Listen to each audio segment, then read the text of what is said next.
recreational red abalone fishery in California.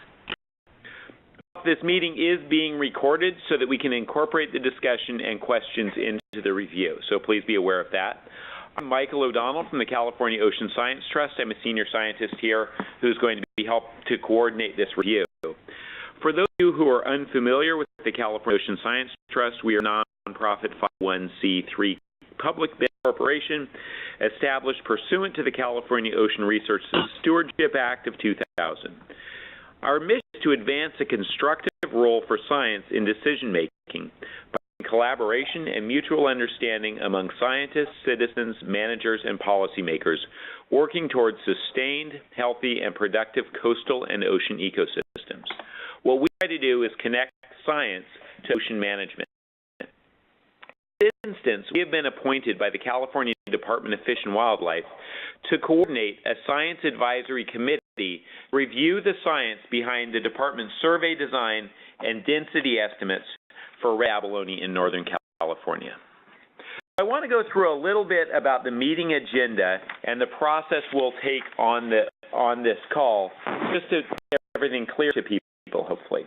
At this meeting, we're going to start with a presentation by the Department of Fish and Wildlife biologists who are going to present an overview of their current survey design and density estimation methods. And the Science Advisory Committee will have a chance to ask the department questions that they have about those methods. Our goal for this meeting is to provide the Science Advisory Committee with an opportunity to clarify or gather the information they need to conduct a robust review. Time is allotted at the end of this meeting for public input within the review scope. For the participation portion of the meeting, as I've mentioned to those of you who logged on earlier, we are getting a running queue of names of people who called in so that we can take your public comment in the order that you are received. For those of you who are just joining us, we will have an opportunity later for public comment. It's really helpful if you could either email or use the chat function of the WebEx to let us know you're interested. So our email address is abalone@calost.org. If you send an email there saying that you would like to make a public comment, we will put you on the list. During the public comment portion, each individual will have a maximum of 3 minutes for comments. And I'll go through the logistics of that. We'll give you a warning when you have 30 seconds left. At 3 minutes, your time will be up and your phone line may be muted. Because we want to make sure that as many people as possible have the opportunity to make their comments, we will not have direct responses on this call. We will log your input, and they will be included in materials that we give to the Science Advisory Committee, and the SAC can consider that input as they map out the next steps of this review process.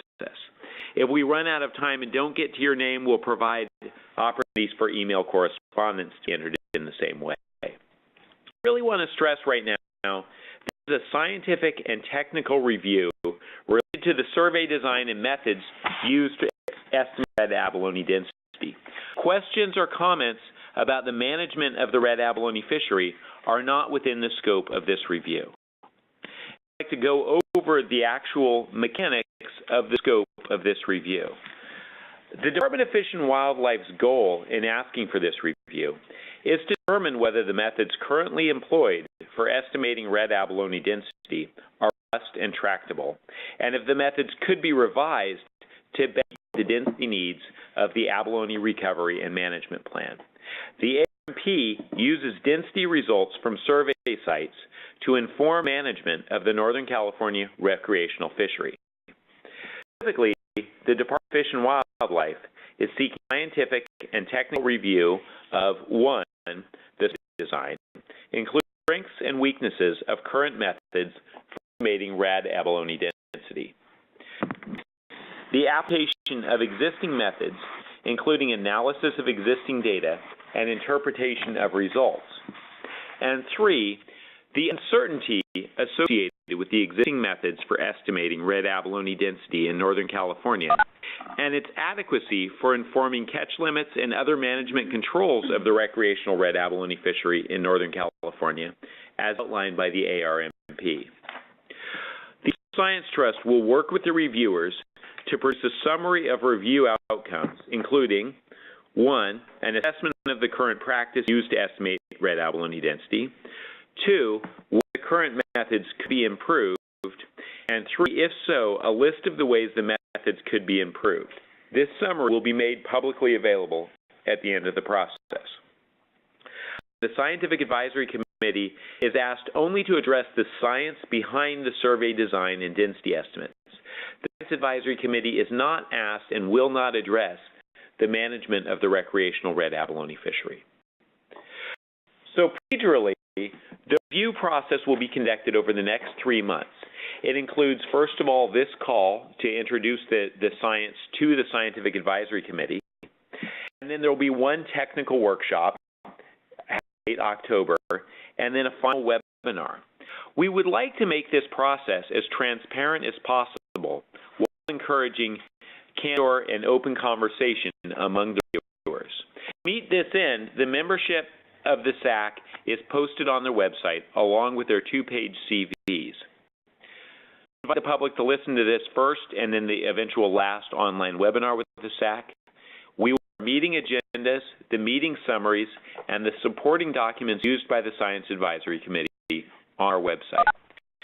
This site is located at calost.org under the heading Advising Scientific Review.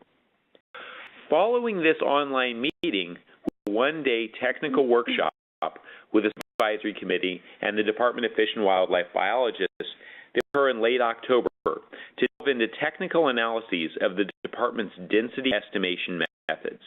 The meeting is closed to the public. However, prior to the meeting, we will post a meeting agenda and the supporting documents that will be discussed by the SAC during the meeting. And following the meeting, we will post a meeting summary. We will have our final online webinar at which the public is invited to listen in, and the SAC will discuss the outcome of their review. For this presentation, there will again be time for the public to make comments or ask questions. Following that final webinar, after we have so that we have the time to incorporate those public comments, the Science Advisory Committee and the Ocean Science Trust will produce a final summaries of outcome document that is presented to the department in mid-December. This document will again be posted on the OST Red Abalone Review website. For the detailed scope of the review and the summary of the main steps of the review process, you may go to our website, again, calost.org, Science Advising, and download these documents along with the summary documents that we have posted that have been given to the Science Advisory Committee. First off, I'd like to start by introducing the Scientific Advisory Committee. The Science Advisory Committee consists of 6 extra reviewers, and to select these members, the Science Trust accepted recommendations from the Fish and Wildlife, from the Ocean Protection Council Science Advisory Team, and key constituent groups. In order to maintain the scientific and technical rigor of the review, nominees need a set of minimum qualifications for scientific expertise that were laid out in the review process document that is available on our website. Members were then selected by the OPC Science Advisor, who is also the Ocean Science Trust Executive Director, in consultation with the Ocean Protection Council Scientific Advisory Team Executive Committee. We're going to now have each Scientific Advisory Committee member introduce him or herself and give their name and affiliation and background about their expertise with regards to abalone density estimates. I'd first of all, though, like to take a minute and thank the Science Advisory Committee for being willing to serve on this committee and for helping to support the state's science needs. I'm going to start and turn this over to Mark Carr, who is the chair of the committee, and him giving it this introduction. Mark? Thanks, Mike. This is Mark Carr. Let me know, please, if anyone has trouble hearing me. I'm a professor in the Department of Ecology and Evolutionary Biology at the University of California at Santa Cruz. And for several years, I have overseen large-scale monitoring programs, both separate of but also designed to collect baseline characterization populations along the central California coastline as well as the north central California coastline, extending from Point Conception up to Point Arena. That's much of my expertise is based on design and implementation and analysis of monitoring data to measure population dynamics of a variety of benthic marine organisms in shallow rocky reef habitats. Great, Mark.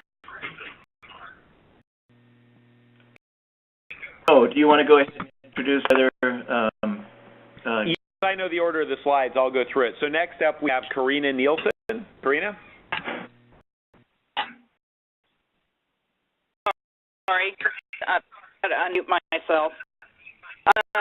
Professor of biology at Sonoma State University, and I'm a marine ecologist. I work at both the sort of community and ecosystem level, so I have a lot of expertise monitoring populations, predictions of community theory that have to do with the populations of invertebrates. I've worked in South America and in the United States. I've studied marine protected areas, and I'm involved in monitoring populations and communities for marine protected areas. I think that covers the gist of it. Thank you, Karina. Next, we have Dr. Jeremy Prince. Jeremy. I have the status of an associate professor at Murdoch University here in Western Australia. My main project at the moment is funded by the Foundation for the Marine Stewardship Council, and the generalised methodology for assessing data for species, so in sense rather than a type context. My mind these days, but back in 2001, I was introduced to Cal by John Richards, who then worked for Cal grants, and I've been working on and off with people at UCSB and various groups, mainly centred around Santa Barbara since then, particularly from a project that interested me. But my doctorate back in 1989 was on Abalone here in southeastern Australia, fishing, and also on population. So I've been surveying other species ever since then.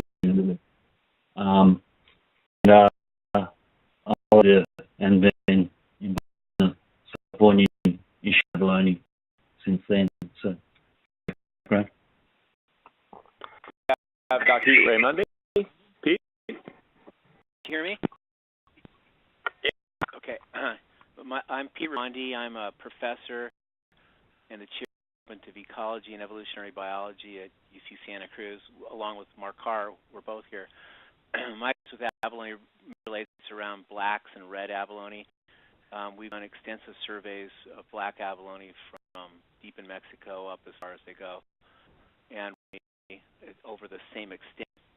We're involved in the PISCO surveys, but also we've done surveys for NOAA nymphs with respect to black abalone, and we're part of the endangered species recovery team for black abalone.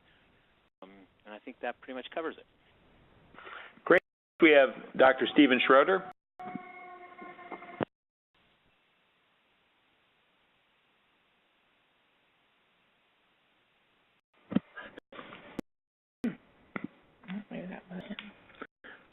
We're on. Some of the others.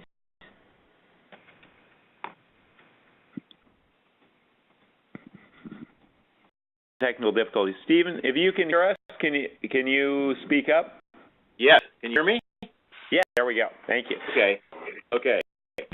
So I'm a research ecologist in Marine Science Institute at UCSB, and I've worked in a variety of habitats. So the last number I've done very extensive work in kelp forests, specifically monitoring work, designing, implementation, monitoring, Health Forest in Southern California. Over 10 years or so, I've been involved in collaborative data collection with research and industry. We have implemented a collaboration effort in kelp beds in San Diego, the Point Loma Kelp Forest. In that, I have actually had the opportunity to work with Jeremy on this, and my involvement with Abalone has been on the as an advisor in the Abalone Recovery and Management Program, and on the Abalone Advisory Group, as a science advisor to the Abalone Advisory Group, looking at the potential for red abalones on San Miguel Island.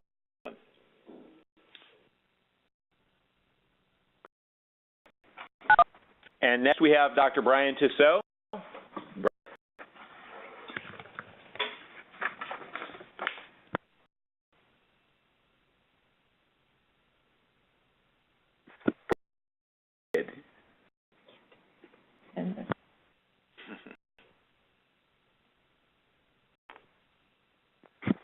Hear us? I think you need to unmute your microphone.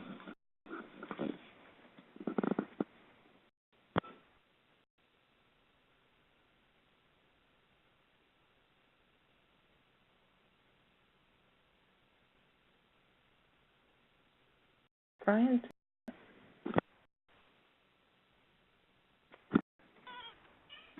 Brian, try speaking again.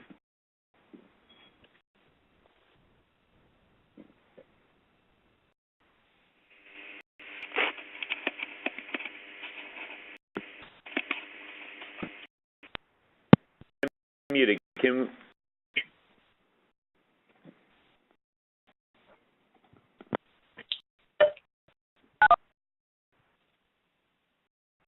Yep. Yes, we can now. Thank you. My name is Brian Tissot, and I recently relocated from Washington State University for the biology program at the university and doing research on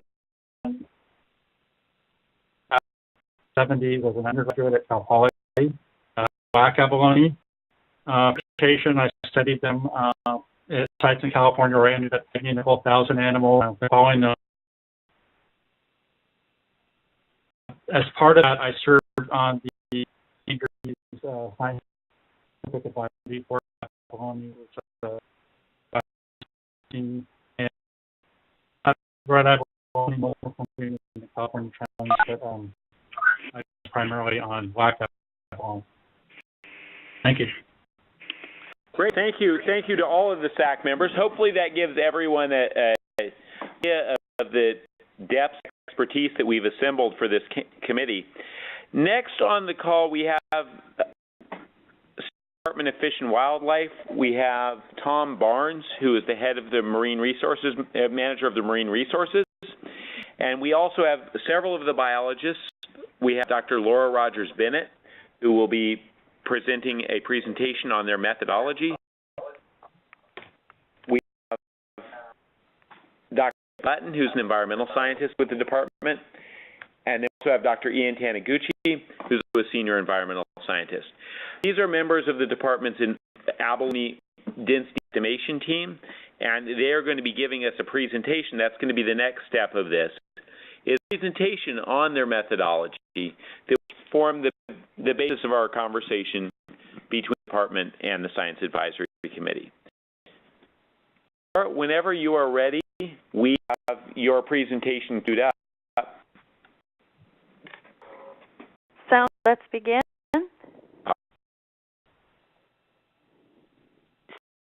Slide, please, and we will advance it. Okay. To the Ocean Science Trust, the Advisory Committee, and the public, our abalone density estimation methods, which is the subject of this review today. Next slide, please. So I'd like to welcome everyone to the call and to thank the Ocean Science Trust for facilitating this review. To also thank the Science Advisory Committee for their time and expertise for conducting this review, and also members of the public for their ongoing interest in our abalone work and assessment methods. Next slide, please. Today we'll cover a little bit of background information on the California abalone fishery. We'll talk primarily about the density and abalone review methods, and we'll also talk about some of the results from our density methods, and I will summarize at the end. Next slide, please. California, as many of you know, has a suite of abalone species. Red abalone, the largest of the 7 species, and it's the largest abalone in the world. Abalone is an important part of California's and our fishing heritage. We also have 2 species in California which are endangered, the white and black abalone. Next slide, please. Today, mostly about the recreational red abalone fishery in Northern California. This is one of the largest recreational abalone fisheries in the world. It's important for our coastal local economy here in the north of San Francisco. The fish extends from San Francisco up to the Oregon border, and there are no abalone fishing south of San Francisco. In the have roughly 5,000 to 40,000 abalone fishers per year. They take on average about 260,000 red abalone per year, which is about 310 metric tons. This is a successful fishery, and about 71% of fishermen are able to get their daily bag limits, which is 3 per day. We have a high success rate in the fishery. Next slide, please. Estimates over time.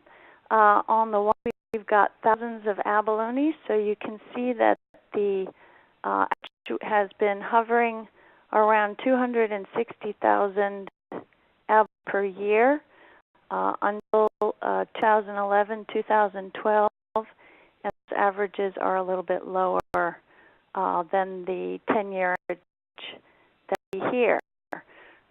From punch card by the fishermen to the department. That program, punch card program, was ended in 2002. Slide, please. I have a map of Northern California. You can see that Marin County is just north of San Francisco, and that is the start of the Northern California. It extends up to the Oregon border, north of the Delta, depicted here in red. And we see that the vast majority, 90% of the fishery, come from 2 of the northern counties, Sonoma and Mendocino County, and pictured in yellow and blue. All of the sites that we survey for the density estimate methods that feed into our management located in these 2 counties, Sonoma and Mendocino County. Next slide, please.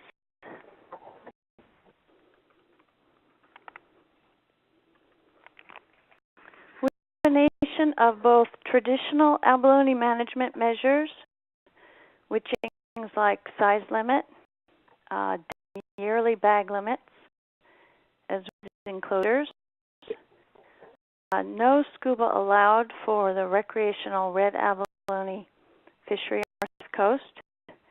There are a network of protected areas extend throughout the entire state of California, including the North Coast, where we have the recreational abalone fishery. We have a measure which is based on density. And density estimations feed back and inform our abalone management program. And to use these density measures in conjunction with, in combination with these traditional abalone management measures. Next slide, please.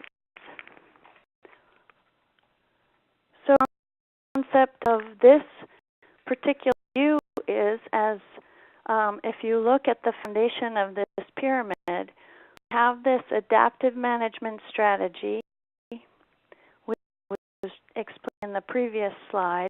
It's a combination of traditional management measures in conjunction with looking at how the fishery is doing on fishing grounds.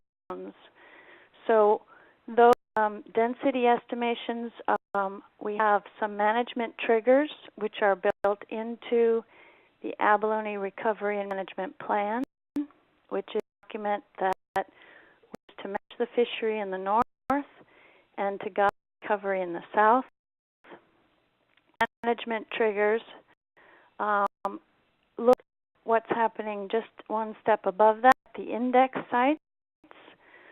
Suite of index sites, Sonoma and Mendocino counties in the heart of the fishery, and the focus of our work today here also will look at those density estimation techniques that we use, and so we're going to be focusing on the top portion of this triangle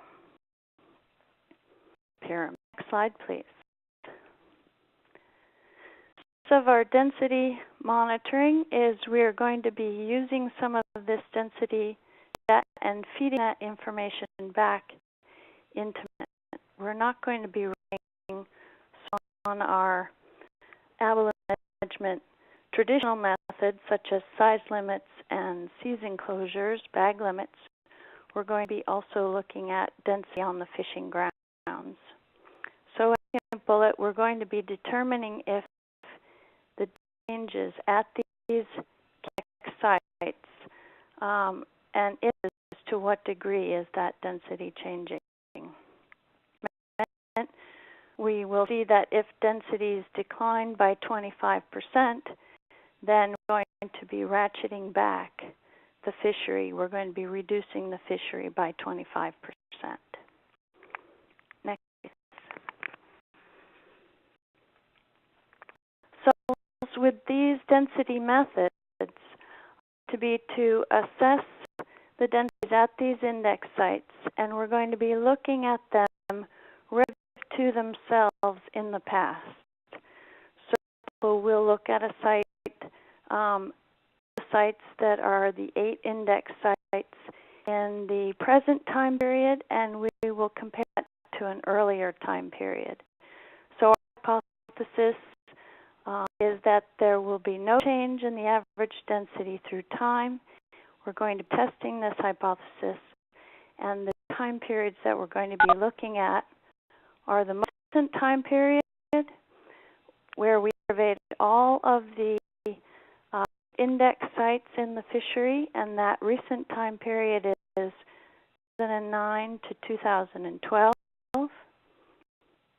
We're using those densities with themselves, which is the same index sites in this time period that we completed those surveys at the 8 index sites, and that earliest time period is the 2003 to 2007 time period. So the goals that we have for our density methods, and I emphasize that we're not using our density methods to multiply by the area we survey to come up with a population estimate. our goals are to assess densities at these sites relative to their previous levels.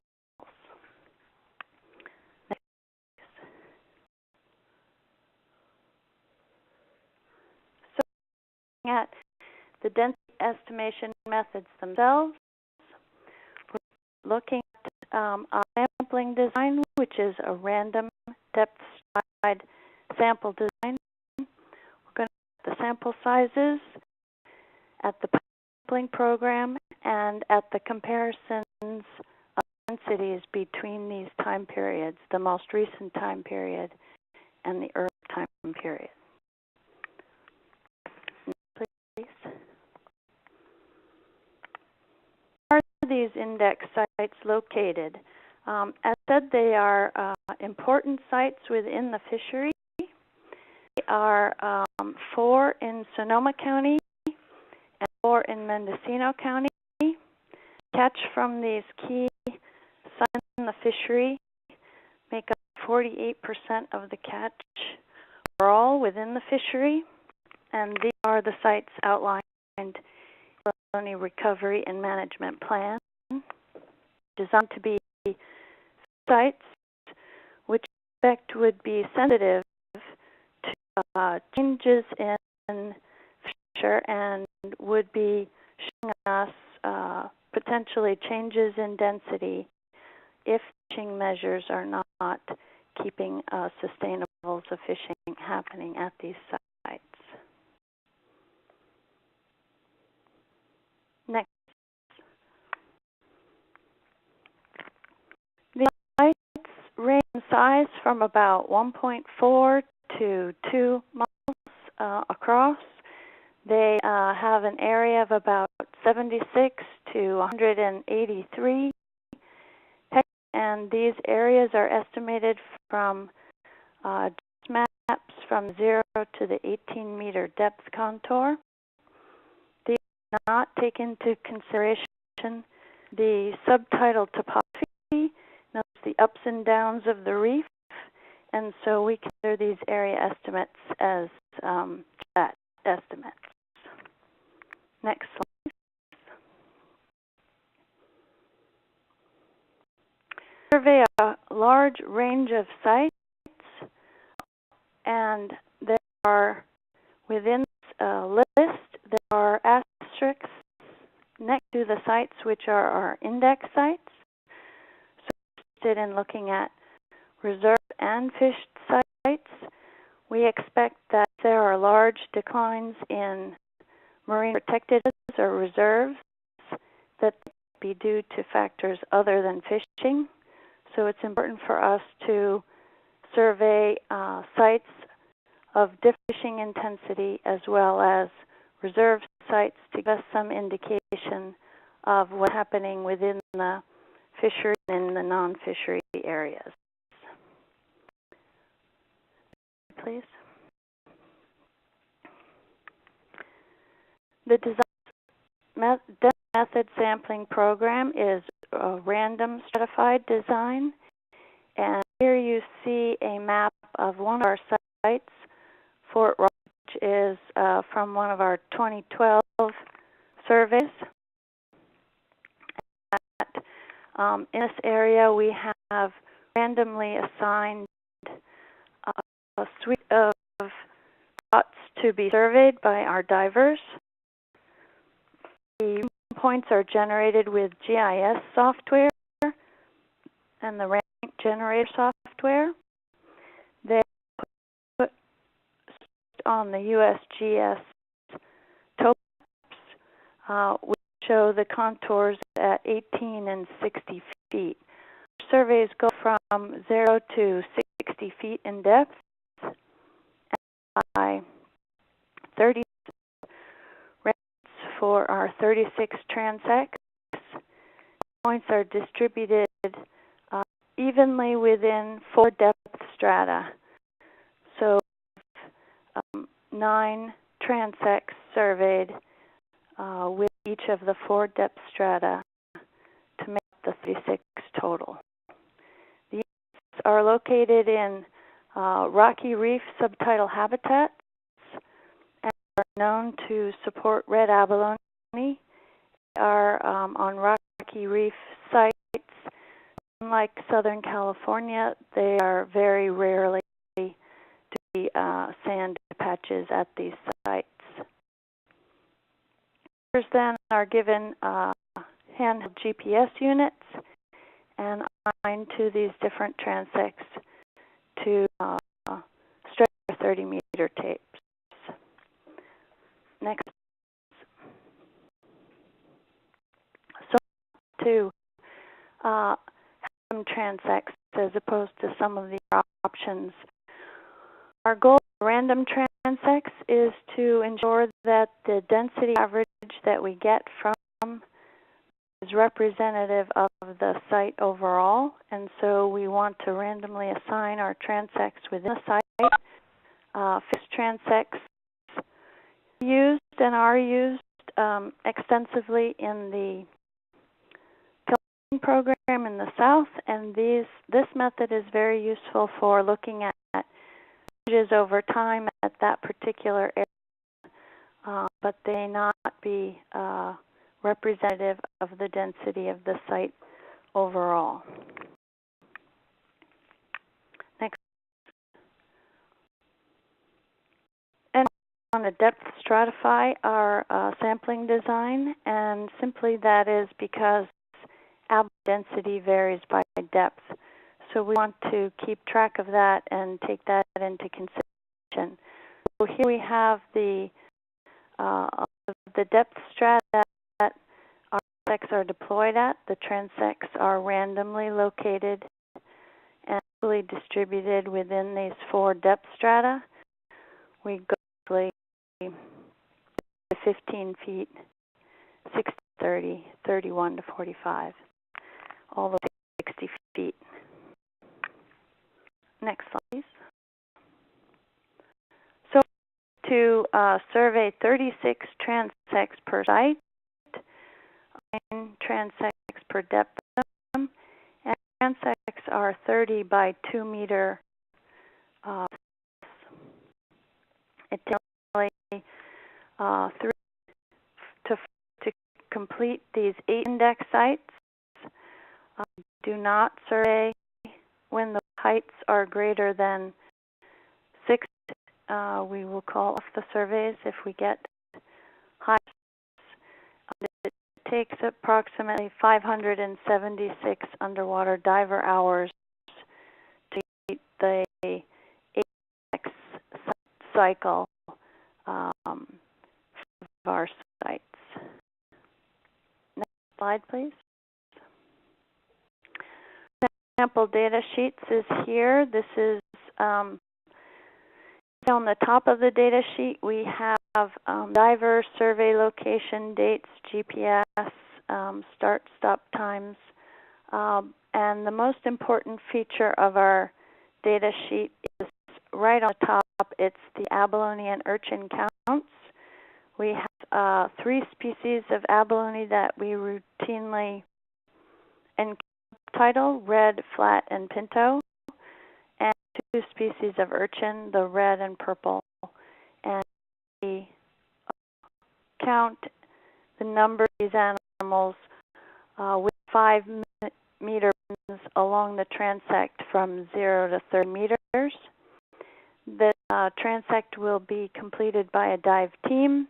One person will be on the right-hand side transect along, and the buddy will be on the left-hand side, and will count and measure abalone and urchin along the transect tape. You can see that we have room for frequencies. We measure abalone and urchin the first 25 that we encounter, and measurements are recorded on the data sheet. And measure the abalone along the longest length, and we measure the sea urchins, the diameter of the test or the shell, excluding the spines. We also keep track of the percent substrate, percent algal cover, and associated species. Next. So processing, we frequently are traveling on the large boats to get to our study sites, and so at the end of the day, we have opportunity to read the data sheets with the data on the boat. That's very useful to do it while it's in everyone's mind. We get back to the lab or the computer in the evening. We're able to enter the data into our database. We have two people who work together to enter the data. Third person that comes at a different time and double checks the data entry. We graph the data to look for outliers, and we also maintain all of the raw data sheets to double check all the numbers in the next. Determine our sampling program early on in our survey methods. We started this survey program in 1999-2000.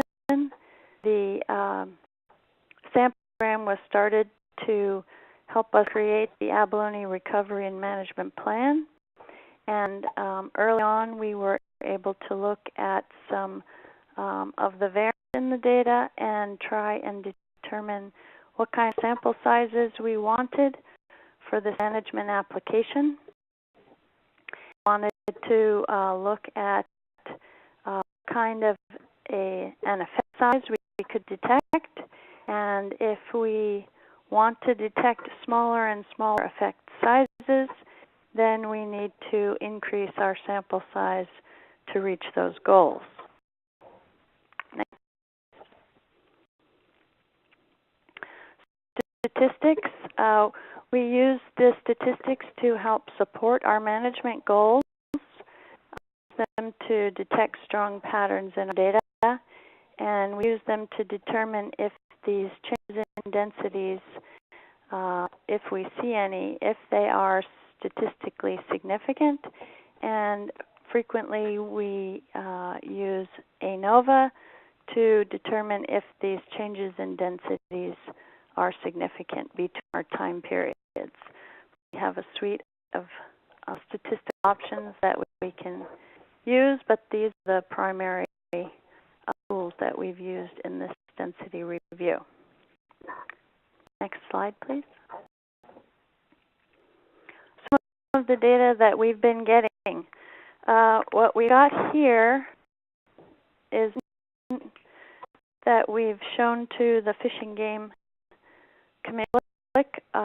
We have density on the y-axis, and these are in abalone per meter square.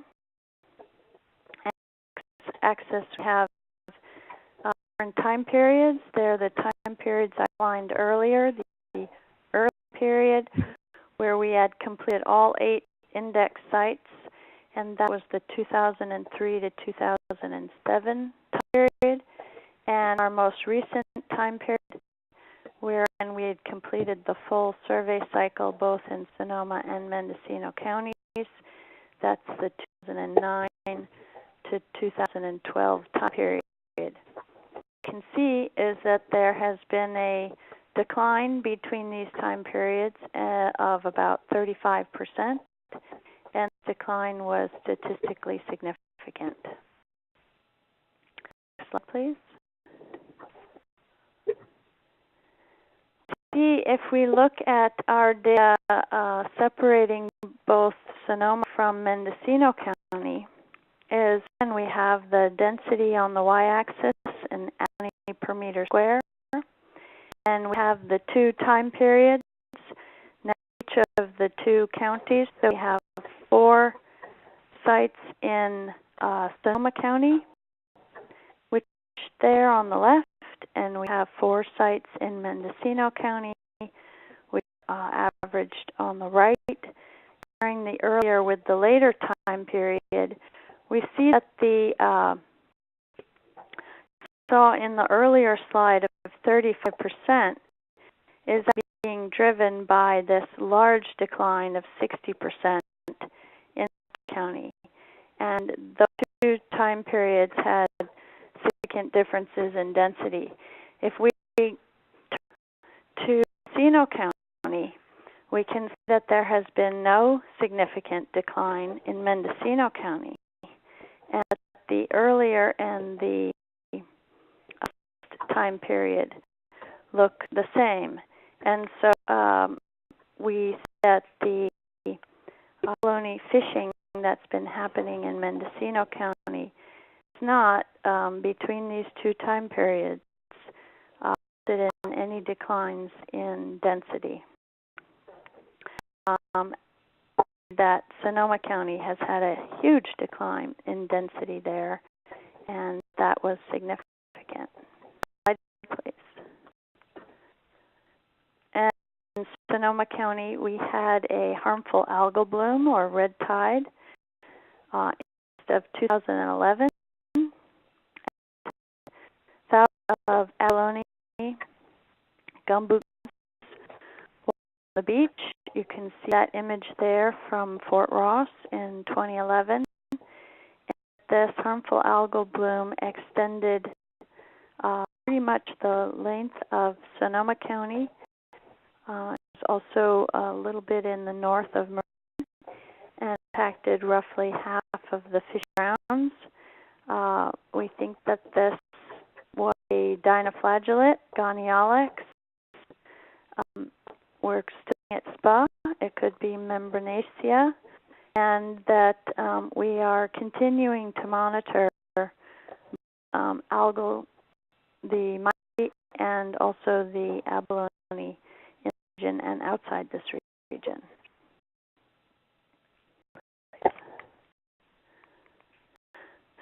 Now for results for our density estimation methods. See from our power analysis that with the sampling intensity that we have, we are able to detect changes in densities which are greater than 15%. Not able to detect changes that are smaller than that. We see that the fishery at the index sites declined by 35% between our earliest and our latest time periods, and we see that that decline was statistically significant. It's shown that the 8 sites was driven primarily by the decline in Sonoma County, which was roughly 60% between the earlier and recent time period. Please. Summary, we shown that our surveys are designed as a relative measure of the current densities at index sites compared with the previous densities. And the comparison is used to inform management. Our surveys are in the index sites, which we envision as being areas that would be sensitive to changes in density over time. And survey results allow to detect significant changes across time at the scale of the index sites as well as at the scale of the county.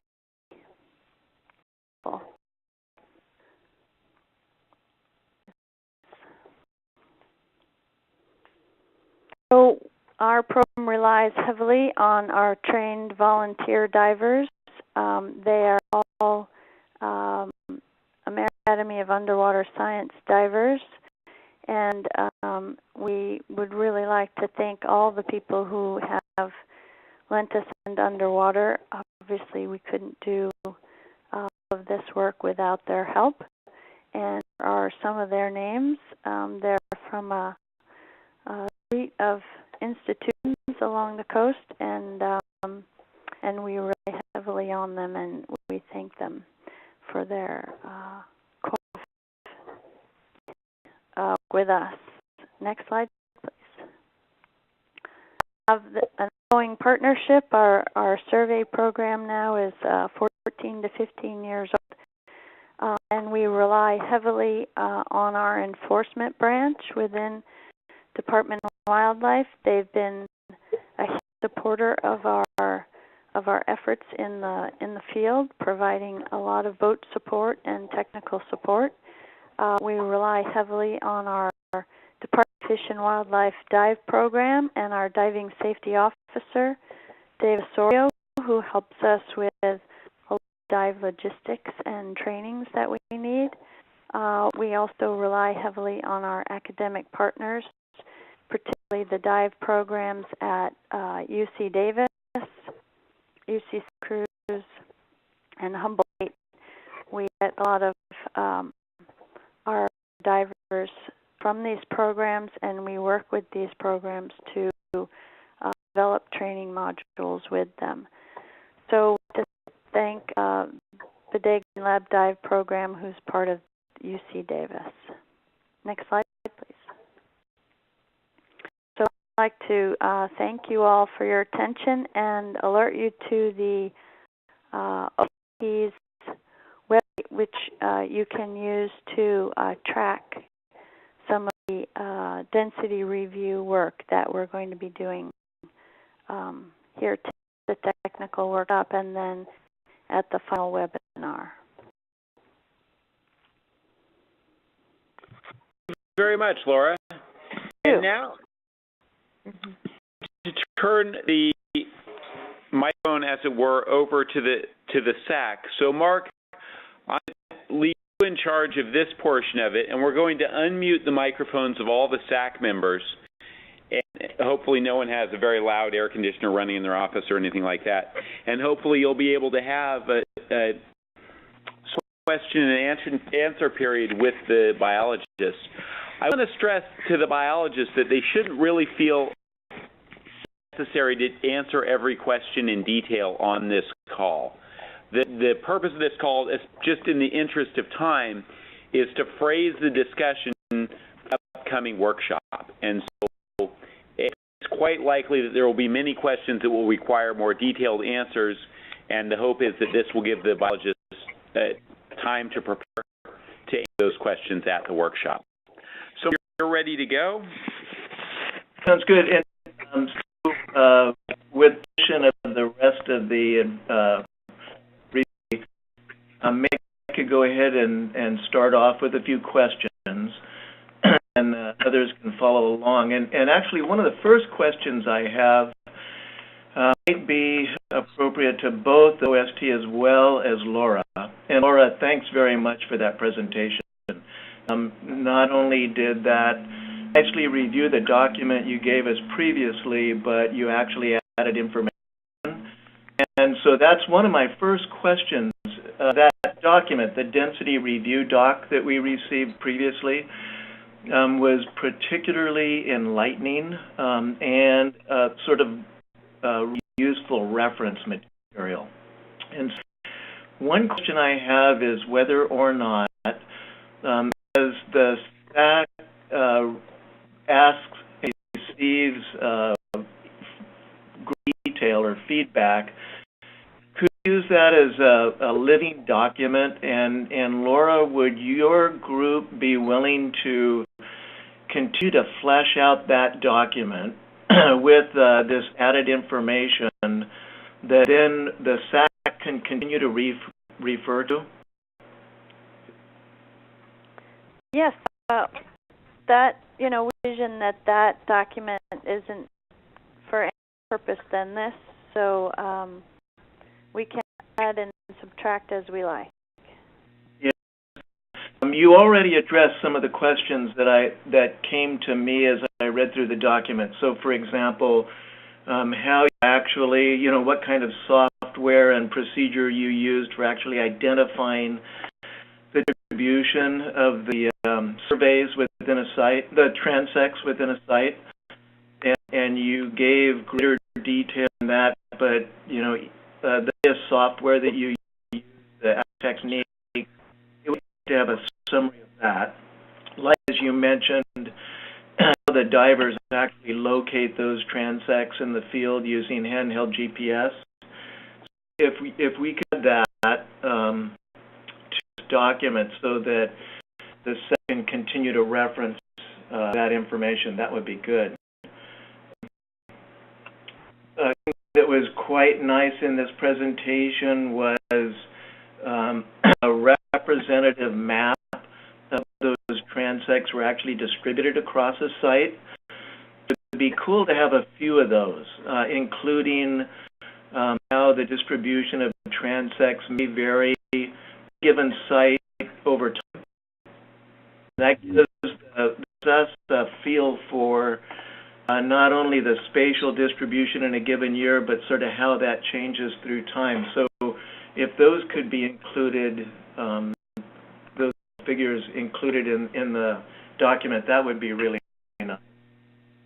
Also, give detail on the dimensions of the abalone and the urchins that you measure. And I think you use calipers correctly for measuring the length of both abalone and the width of the urchins. Is that correct? True. Okie doke. Two questions related to the size information.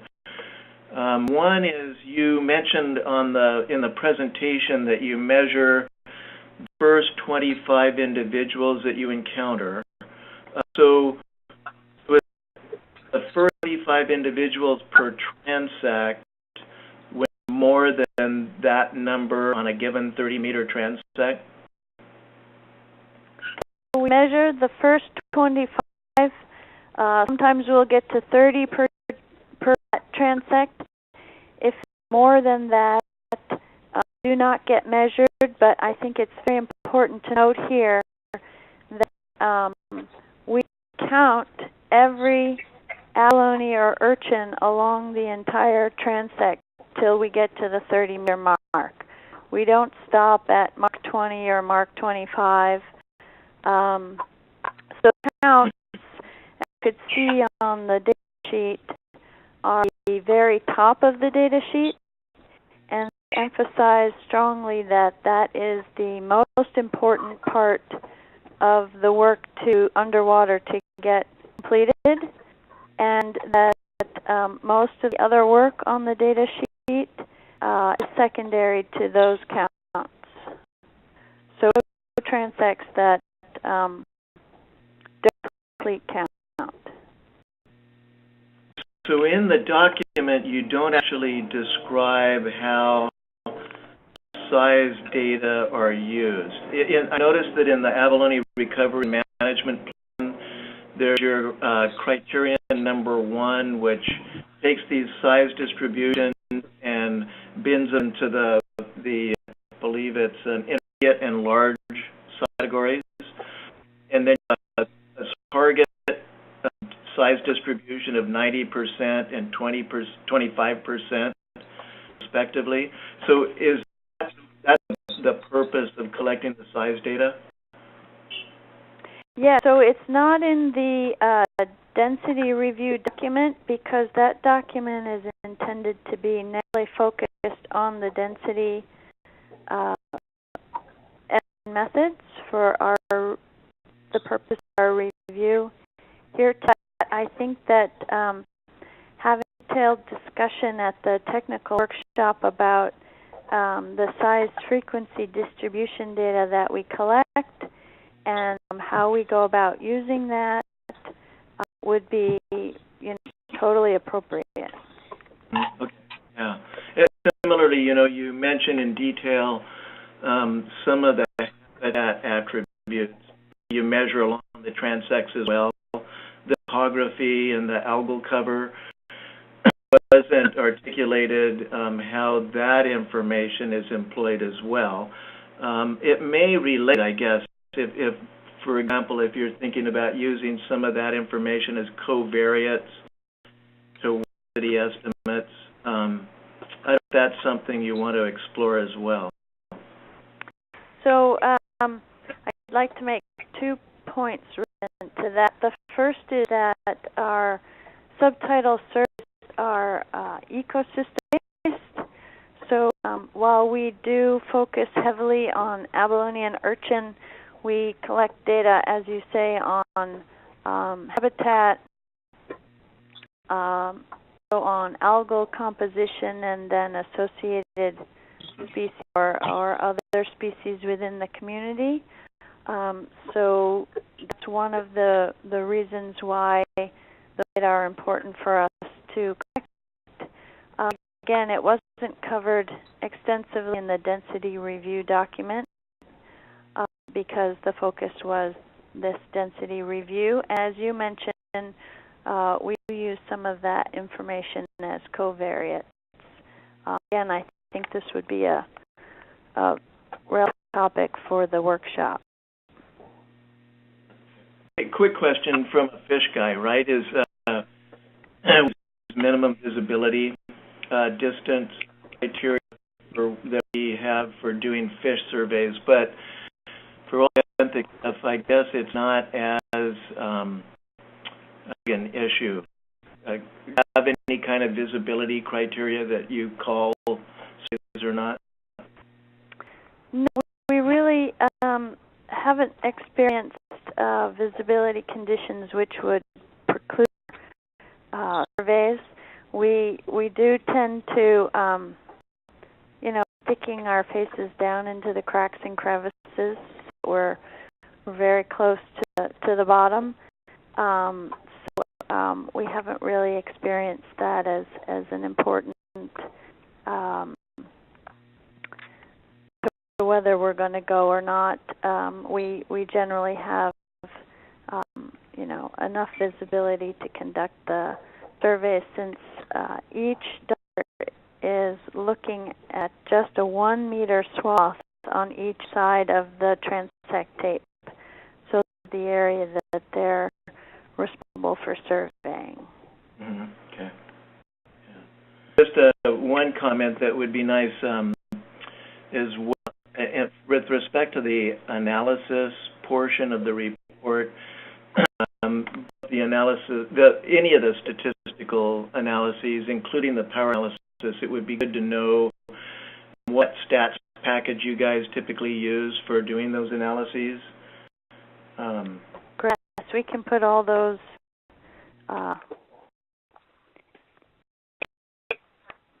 to the technical panel and city review document. With one more, your power analysis indicated that you could detect a 15% change in effect size. And so was that an effect size that you were targeting, that the management thresholds were on the order of 25%, and therefore by getting to 15% you'd be able to detect those 25% changes, or was there some other rationale for focusing on a 15% effect size? That was it. We needed a tool that would be more sensitive than 25%, and our goal was to get to 15%. So, those were most of the questions I had. I'll turn over for others to comment. Mark. Go ahead, Karina.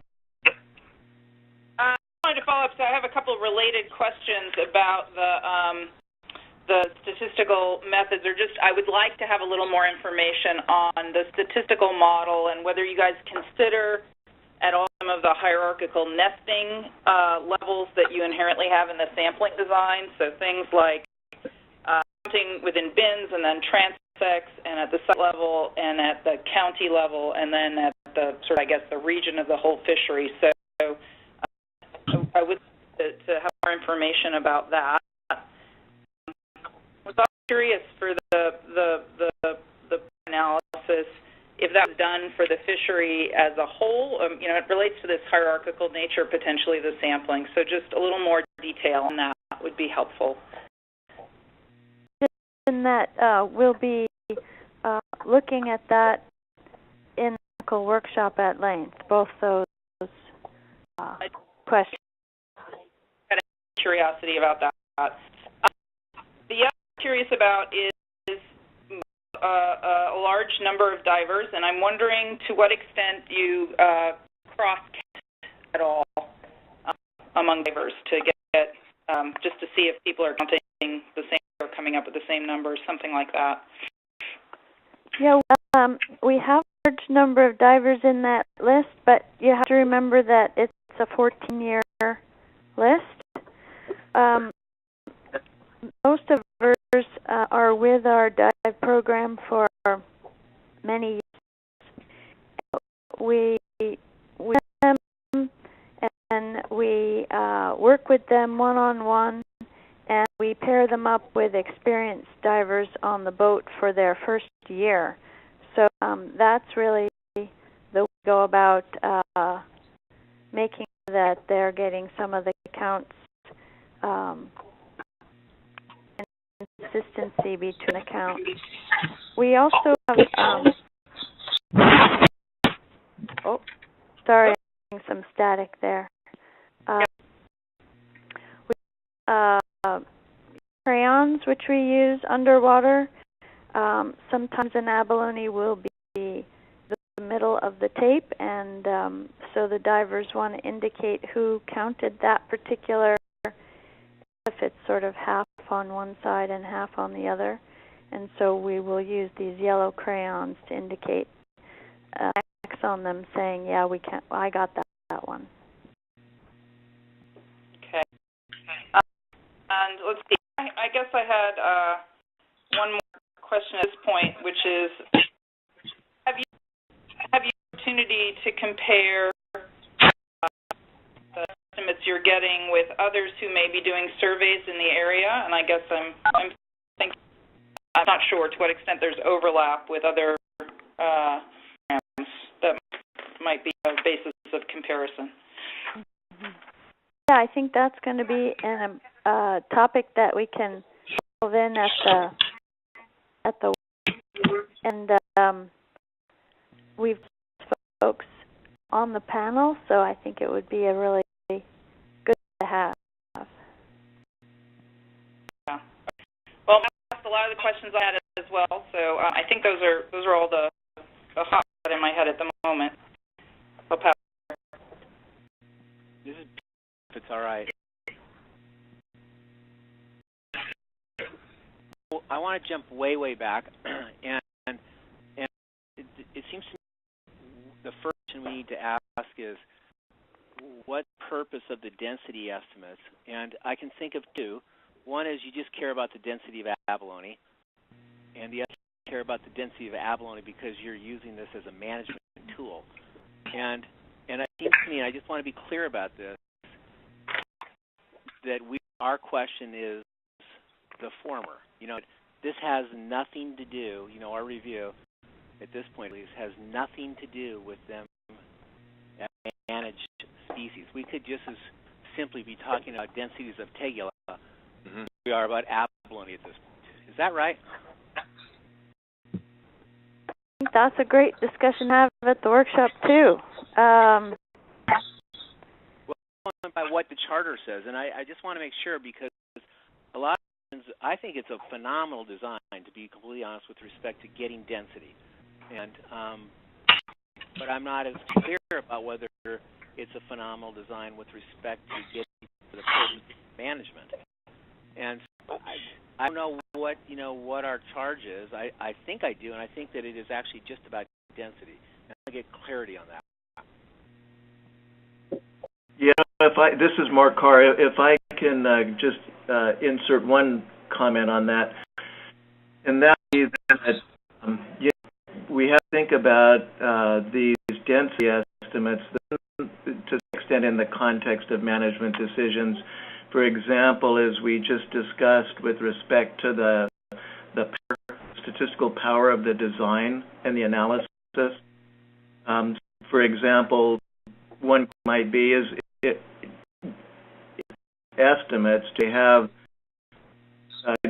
sufficient statistical power to detect changes that would be necessary or relevant to management decisions. And there we do have to be more of the context of the management context.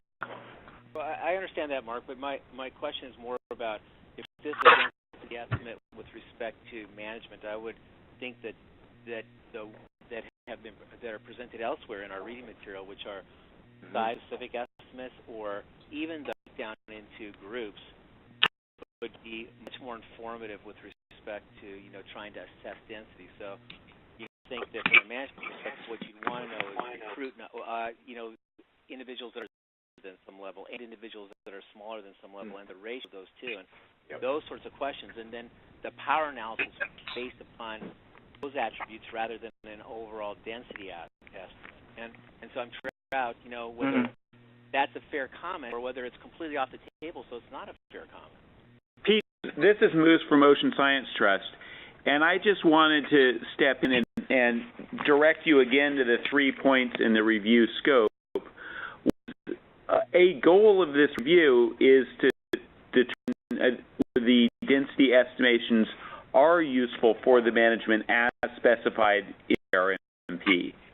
So say that this is not supposed to go to management, we specifically mean this is not supposed to say whether RMP is the correct document or not. But they certainly are asking whether, given the structure of the ARMP, are these density estimates directly to establish that.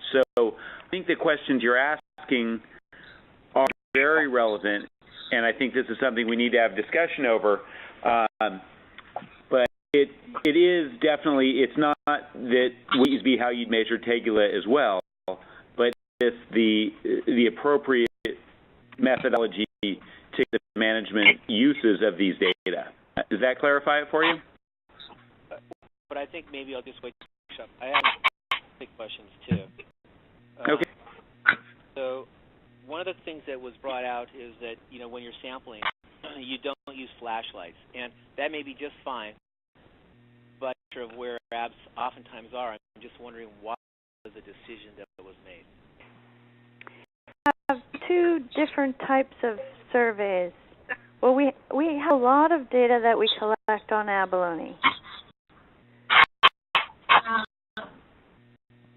We have two types of surveys that we conduct. One is called emergent, where we're looking at animals that are in crevices or without flashlights. Yep. So we are comparing apples to apples. In other words, non-flashlight transect surveys in the most recent time period compared with emergent no flashlight surveys in the earlier time period, so that have a basis for comparison there. Now, that is that the only kind of surveys that we do? No, it's not. Have invasive surveys, but those are not the ones that are being fed into these adaptive management plans. We also monitor recruitment in abalone recruitment modules. Those are not data we feed into the management plan. Okay. Yeah.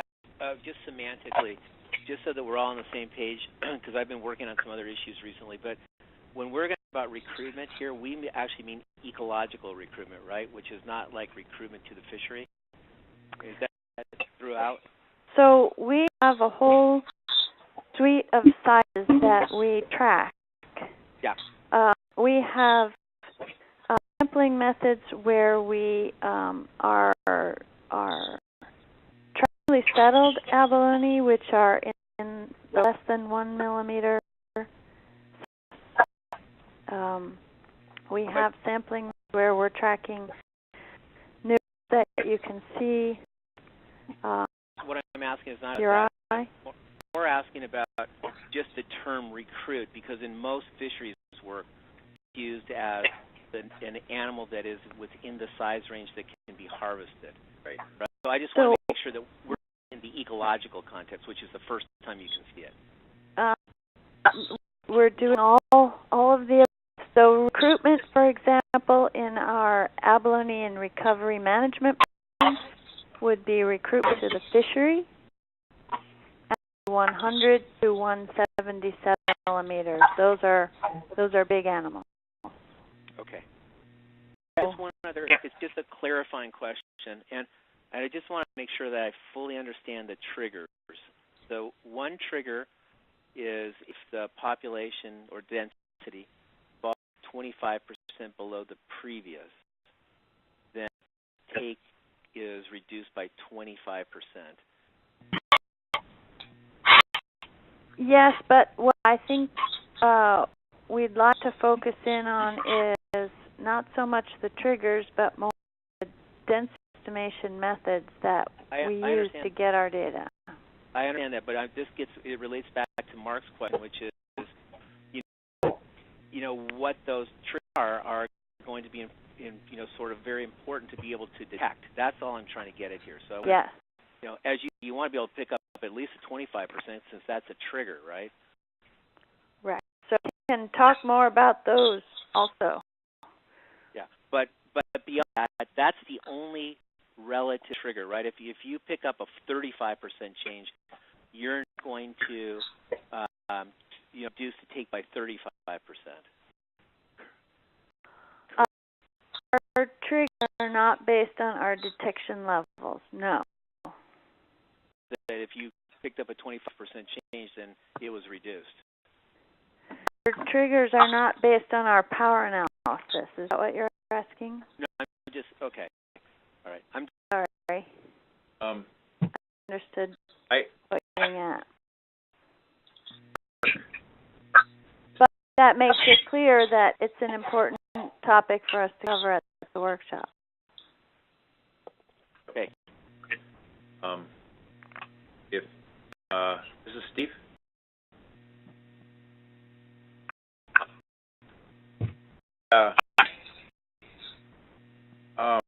Question about the data time series. So what you presented was they were means for periods of the before and the after periods that you graphs on your analyses on. I think it would be useful to look at time series. What series data you have for the different sites. You look at, when I did this, it looked like you had equal samples in the two periods, but clearly that's not the case. And so some of the sites are sampled early in the before or late in the before, and similarly with the after period. Most of the after period actually you have samples in 2012, but it's interesting to sort of just see how the time, you can kind of see how those means are made up. So you have to keep in mind that it will take us 3 to 4 years to complete the cycle for all the sites.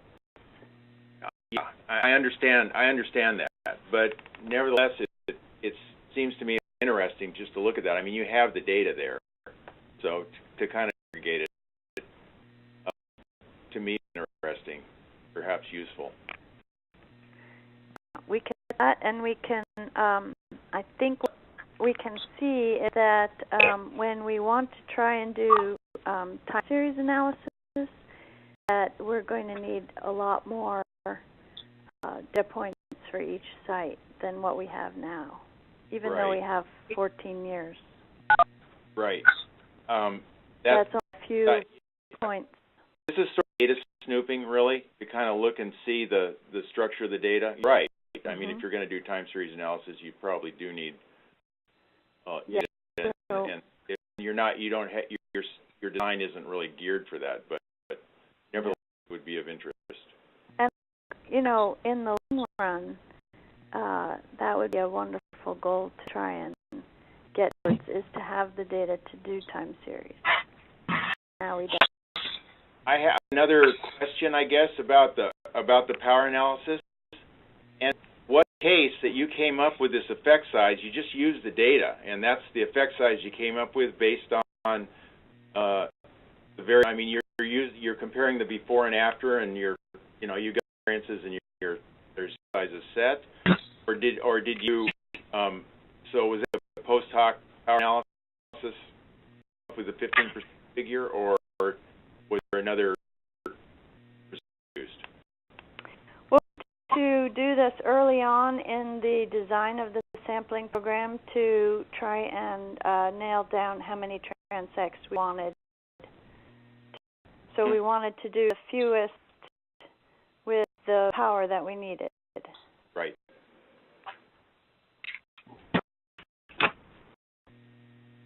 Okay. Are you Yes, I'll jump in there. Can I, first of all, with some, then the point I think is different to that. It's on this, so starting with Bruce's thinking of the data, it's about not enough time series, which is great. Just the expert panel now to eyeball the look at structure in the data. You figure if we could just have a time series scanning all the surveys, and then with each class having a code and shape, have the time series. We know the time series, but just in that area, a very strong trend. So let's actually look a little bit like the time series and how the data is structured. I think we've been thinking about how it is in the data and how it might be improved a bit. So the comment that got left in my head on it, but my interest was actually to the sampling structure a little bit more. Your randomness, that's a randomness every year, or is that a randomness for when you initially select the points and then you go back to those points following years?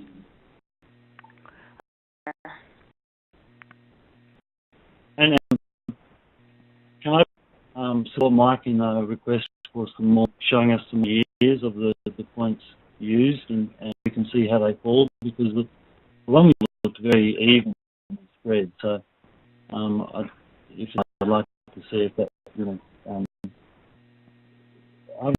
data does distribute, because in my mind, distributed only about 80% of the population, 20% of the area, and that's it's big nodes, and it's a feature of the distribution. Just interested to know more about what of the actual population you're sampling, within the affected sites. Do you have a mapping on that? Mapping of the sites that we survey, or mapping of the action that you're surveying? We those generated at the moment, because, as I said, our goals for this estimation is to look to see if we're seeing large changes between time periods, indicating some big impact that management might want to respond to.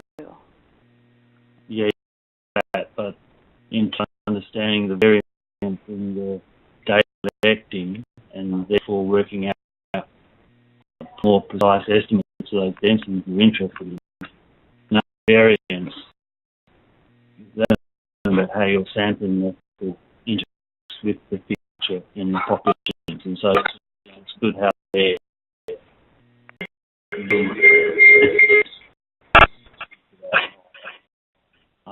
might help with that design. Let me so an echo there. Abalone uniformly distribute your survey areas, or are they clumped up? Are there hotspots within those survey areas? that the abalone are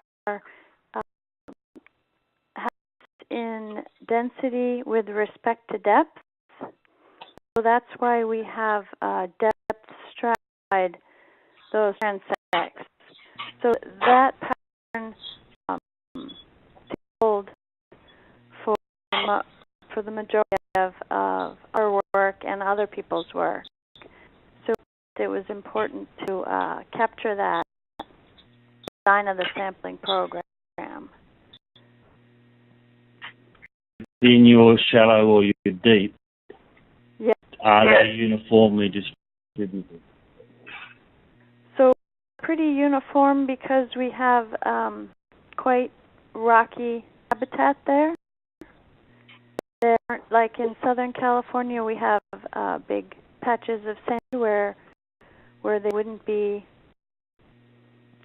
suitable habitat. But I think this is taught us to capture and explore further at the workshop. Patterns in the Abalone cities.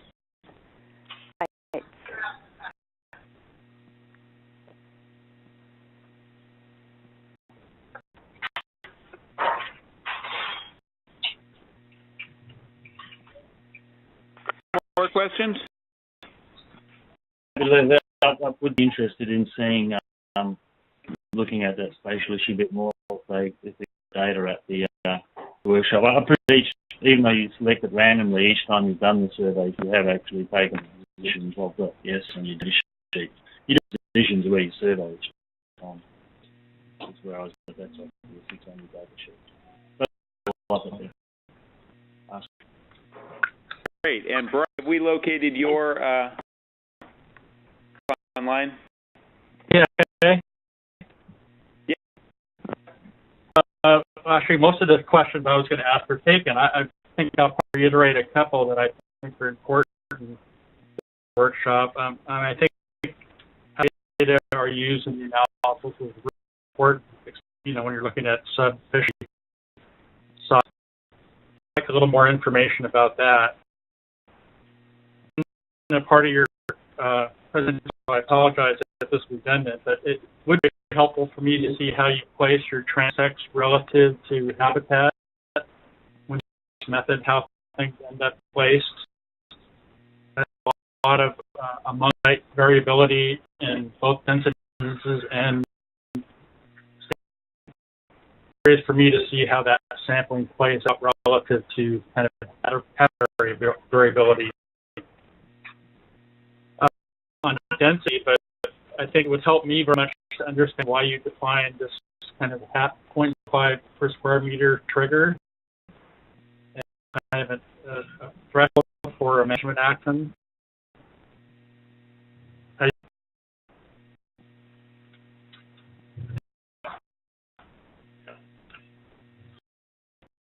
Thank you. Okay. And I reiterate what Pete said. I think you've done a design about of red abalone. It's obviously a very difficult and onerous thing to do. I am curious, we've discussed in the workshop some of the methodology about dealing with abalone that you can do without a light relative to your more surveys. I did notice, Mia Tigna's paper in of her, she did the destructive versus non-destructive sampling, which I guess was equivalent, was only 30% of the red abalone were emergent. So that, if you're a percentage of the individuals, how that does play into your density estimates and pick the distributions are quite different. I don't know if you have those data, maybe you could comment on it briefly. The size differences may vary between the emergent surveys and the invasive surveys.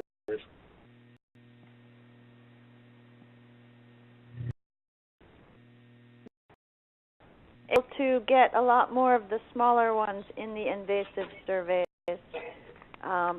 Some of our other sampling are designed to target the smaller individuals. But these emergent individuals, we're looking at the 100 millimeter and above size So that encompasses both the sublegal and the legal. Right. Well, it would be useful to have a discussion about that in terms of what it is you're ultimately trying to measure and make sure that there's obviously that the life history dynamics of the population as a whole are pretty important here. And I'll just end on about recruitment a little bit. I think that would be an issue in terms of how that affects your density estimates. I'd like to hear about your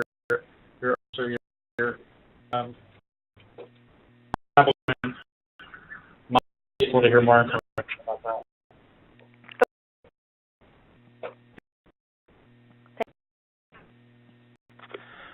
Great.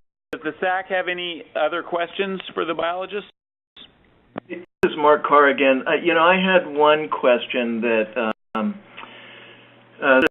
lies on that line between management and just the methods, the methodology. And so one question might be, boy, if we could power through these 8 index sites in a shorter period of time so that we could make these density calls, these threshold assessments in sort of a higher temporal resolution to more quickly respond to what might be a rapid change in density.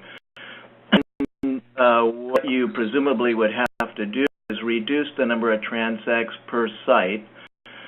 And so I'm curious, have you done an exercise where you've reduced the number, simple subsets of your transects to reduce the number of replicate transects at a given site, and of course changing the corresponding variants, to how that affected power? You've randomly picked subsamples from our 36, and they, if we can only do half of that or not 12 or whatever, we've done that.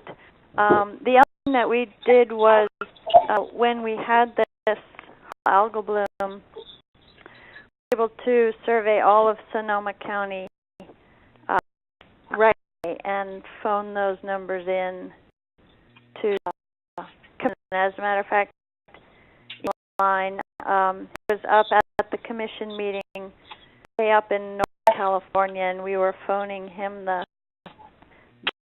to put in the PowerPoint for that next morning. So we were able to complete those in a very fast time. Similarly, in 2012, we did all 4 county sites because we felt that was very important for us to finish look sites after this impact. I think that's something that we could show in the workshop, what some of those numbers look like if we were just to do small amounts of transects. Of course, now that the densities are lower in Sonoma County, is our variance. So. Hey, Mark, or Laura, I have a kind of a related question, and that is, to maybe your sampling density so you could get higher temporal resolution. So perhaps to get a wide spatial resolution, to think about anyway. Because kind of looking at the map, these sites. I mean, I know you rationale for choosing them, and they make up 50% of the take and so forth. On the other hand, you have this idea of doing more rapid. It might be worth thinking at least about expanding the spatial extent. What we've been to do is show in the PowerPoint there some of the spatial extent of the sampling, yeah. So, Laura, if you guys are thinking at some point of incorporating MPA sites as index sites as well, in one way or another, right? That's a management decision. However, it bears on this issue of this balance or this trade-off between how many transects per site versus how many sites and the pace, both spatial and temporal resolution.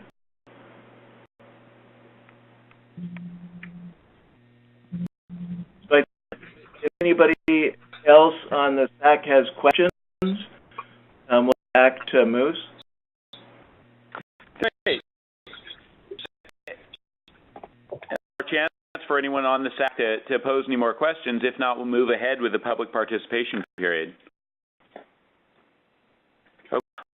Well, again, the logistics of this, just because with the webinar it's slightly tricky, we'll start calling out the names from our queue for the public comment. And again, these are people who either contacted us over the chat system or by email. I'm going to just put out the reminder that the purpose of this is to keep it relevant to these density estimates. I know you all heard the discussion that the SAC was having, how for whether things were within the purview of this review or not, and I'd ask that you all keep those things in mind as you make your comments. Logistically, each person's going to have 3 minutes. At 2.5 minutes, a buzzer will go off. And just to let you know that that it's almost up. At 3 minutes, we will have to mute the microphone so that everyone has to hear. There's a little bit of a logistic problem with some of the people. We have your name, but not which call you're associated with. So for those people, we're going to unmute a bunch of microphones and ask you to begin speaking, and then we'll shut down other ones. And of course, please be aware that that will not count against your 3-minute time period while we're working out logistics. And while that's happening, I'd ask that everyone just be respectful of the other public on the call. On that note, I'd also ask that you be respectful of the people involved in this process. So in the interest of respect, we cannot really tolerate personal attacks on the members of the SAC or the biologists who are engaged in this process, and we will mute the microphones if that's necessary. So now we'll begin the public comment. Now see the queue that we have, and if you are not on that queue, please either email the Abalone at calost.org or send a text through the chat system. The comment queue first up will be Chris Voss. If you're ready, please begin speaking. I'm under Jim Marshall's phone here too. So you hear me? Yeah. Okay, great. I'll start by thanking everyone for taking their time to participate. I think it's a valuable and important process that benefits Abalone management long term if done with integrity and in quality. And so far, from what I heard, sounds like that the group assembled is going to pursue a quality product. My first has to do with, it seems the group labored over the challenge associated with just discussing the survey methodologies and not thinking in terms of management and how they connect. So I would encourage, as Laura has, the group to think about this further and try to clear, in my mind, almost impossible to separate the two. I would hope that whatever quality recommendations you make about refining survey methodology, it's done in the light of the policymakers' need for good decision-making information. Excuse me, Chris, we've had a request that you speak a little more loudly. Okay. People can't hear. I'll directly into the phone. Is this better? Yeah, thank you. Okay, great. Thank you. Just quick, I hope that you don't lose sight of the significance of all of your work in relationship to informing the policymakers and the need for it to be directly connected to the management of the Abalone resource. You're primarily ecologists, and I think it's important from an eco perspective to recognize that sea otters are part of this system, and even though they haven't impacted the resource on the north coast, we know they have on the central coast, and they're liable to do shortly on the south coast. So I know that's, again, thinking in terms of a bigger picture outside the scope of your but I think it's important to mention because as you recognize that the densities on the north coast must be unnatural, because we all know that otters are a keystone species. It's pretty well established, and there's been some significant work done in the Monterey Bay speaking to cities where otters have a direct long-term impact on abalone populations. So, and then also, I would hope that this process would shed some light on the fact that worldwide, abalones are not managed using density. 30 seconds. It's recognized as not necessarily the best way to make quality decisions with respect to abalone population trends. It's expensive.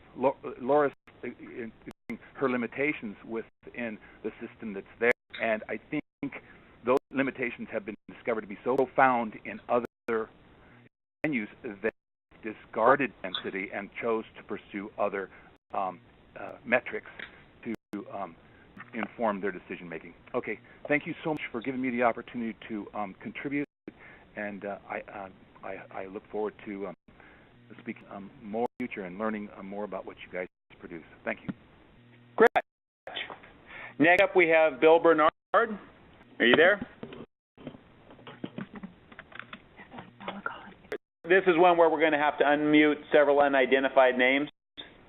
So if you could start speaking, it might help us. This is Bill speaking. Can you hear me? You can. Great. Thanks. First of all, I'll go ahead and introduce myself a little bit. My name is Bill Bernard. I'm seated North Central Coast MLPA representative for the abalone and spearfishing interest. I'm also the seated representative of AAG process for the recreational part of SMI, and currently I am one of the principal members of the California Coalition of Advocates. Okay, moving here, I did send you questions to each of the to see about some of the questions I have about abalone methods and assessments. First thing I want to say is I hope we can stay with the actual item of charge here and not keep the second part here, but let's hope we can focus on designing what is the best way to detect abalone densities. With that in mind, I've kind of got a couple questions here. The current, placement survey protocols used by DFT, what types of surveys, practice methods will the SAC consider? You don't need to answer these things now, but have all the placements of the transmitters been in a defined hectare? If not, why not, and should they not be so? The temperatures across California bioregions are majorly important red abalone populations along with respective corresponding biological reference points coefficients thereof. Will, might, should not the abalone SAC commenters consider these factors in the SAC recommendation for improvements in the methods of detecting abalone population respective to the bioregions? It's appropriate maybe looking for abalone at 60 feet below in Southern California, look for abalone up in the North Coast at 60 feet. You find a lot just from my constituents' experience, anecdotal. Typically, in my understanding, and I'm wondering if we're not really approaching this whole thing in a single plane dimensional type of thinking, where we really should be looking at a dimensional type of transit assessment, kind of thing. What I have noted is most of the transits are ran parallel to the coast.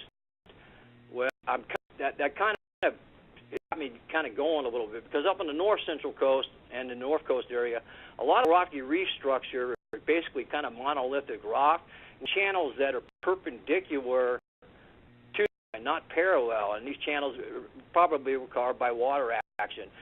Places where you want to be looking at abalone, and then if you can look at each one of these rocks, a monolith, individual by itself, so you have a top section, 30 seconds, top section, top sections, and a front section where it goes into the boulder kind of things. I have a holistic approach to gather density versus the the pure randomness. You know, if we're captioning the best way to actually detect abalones, you know, thinking in a flat plane approach, which seems to be what we're currently doing now. And I guess I'll leave it at that for now. Great, very much. Our commenter is Jack Shaw. Jack, are you available? Here. Yes. Okay. Hello. Great. It's a really great way to be able to see what's going on and have some input. Questions here. Is the ability criteria in areas of heavy kelp or other considerations of survey technique to take areas where there's a heavy kelp cover? Are surveyed because of heavy kelp cover? To date, density estimates have been generated based on information gathered well for European influence on populations. Will there be an effort to establish a baseline natural density index so to determine a baseline density of the ecosystem as opposed to the fishery? And this might be more management question, but will determination of overpopulated stocks or what might constitute a populated stock? Thank you. Thank you for your comments. Our next commenter is Brandy Easter. This is one where we don't actually know which microphone to unmute, so we're going to unmute several. So if you could please start talking.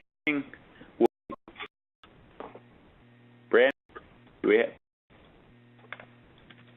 Hear me? Yes, thank you.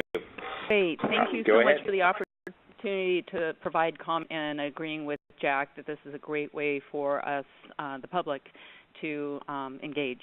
I would like to just provide a couple of suggestions for consideration for alternative survey methods in your discussions.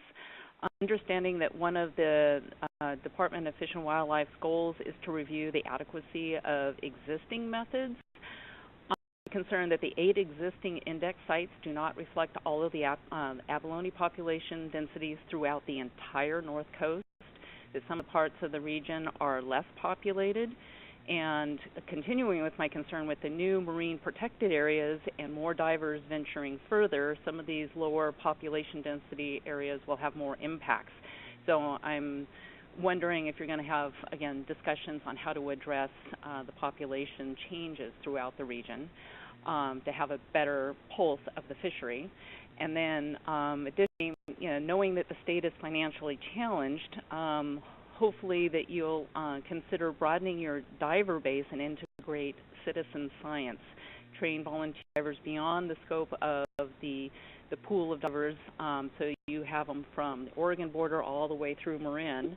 And then when the conditions permit, the divers can execute surveys in those respective locations based on the methodologies. So that's the comments that I had for you today. Thank you so much.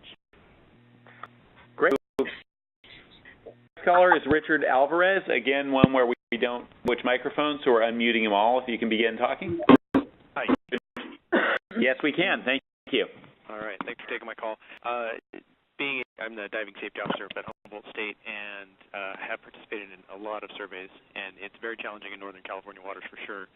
My main question was, are they conducted at the same time each year, or is there some that occur earlier in the spring or summer and then later in the fall? And then what kind of variance does that cause? Just from personal diving, you know that the early summer, there's not that much kelp. They only do tend to be out and about because they're hungry. And then when you compare that to September, October, you have a massive influx of kelp, and that makes challenging conditions because it's just hard to find them because you have to move so much out of the way. And so I'm interested to know that in the technical workshop that was addressed in one way or another. But everyone else seems to have gotten my other questions, so I'll finish with that one. Very much. And our final person in the queue is Jim Marshall. Jim, are you there? Yeah. Hello, everyone. I reiterate what everyone else has said.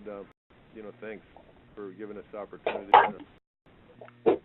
Early on, when Laura was showing us the index areas and some information about the index sites as well as the brochure there, I had a question in regards to that I think may be pertinent. The indexes are within fishing block areas that make up 48% of the fishery, I believe is the way, or is what you're saying, Laura. And I just wondered if you could elucidate a little bit the actual areas of these fishing catch areas in relationship to the areas that are surveyed and known as index sites. There seems to be a sort of a mixing of the index site and the big areas. Not sure if that's true or not, and I hope that helped clear up that little particle of of history that I see. Again, thanks, and that's all I have. Thank you very much. Are there other?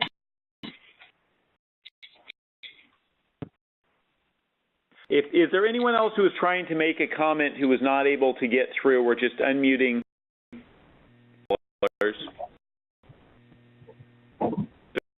To make a comment?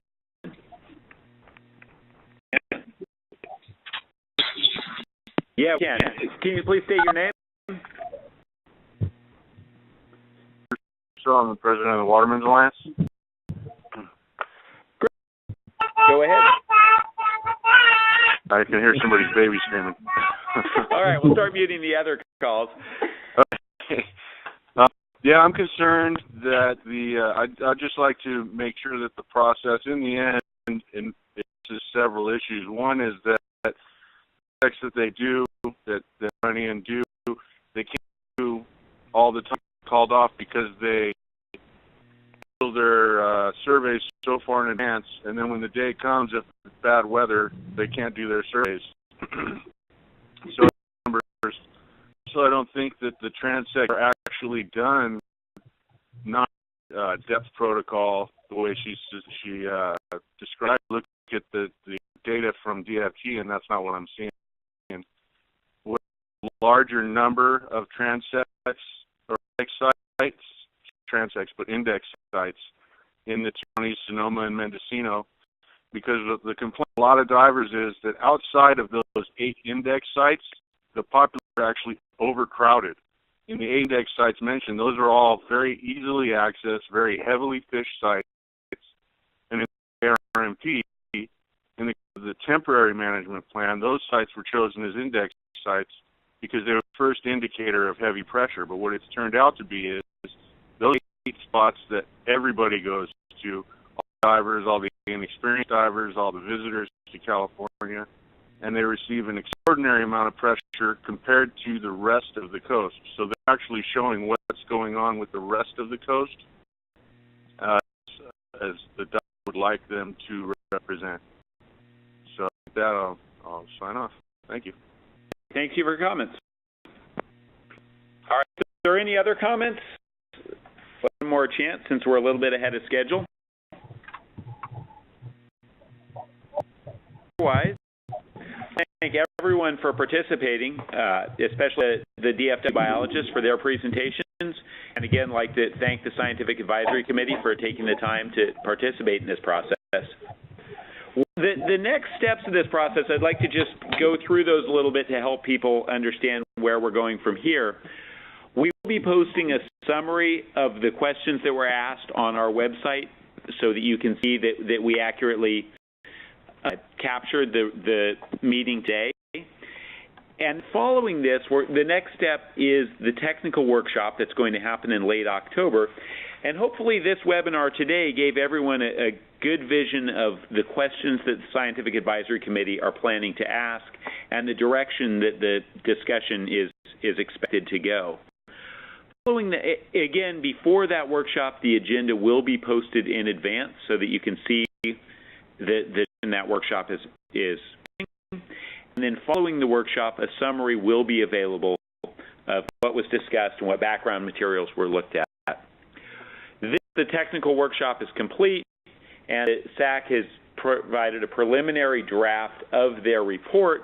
We will be hosting another of these online webinars so people can discuss and hear the SAC discuss their deliberations and hear them discuss what they think are the most important points out of that report, and then again another opportunity for public comment on that report.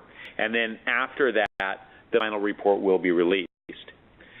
To suggest is that for those of you who are interested, please sign up for emailings about this at the abalone@calost.org email address. So if there are any questions, otherwise thank you all very much for participating in this.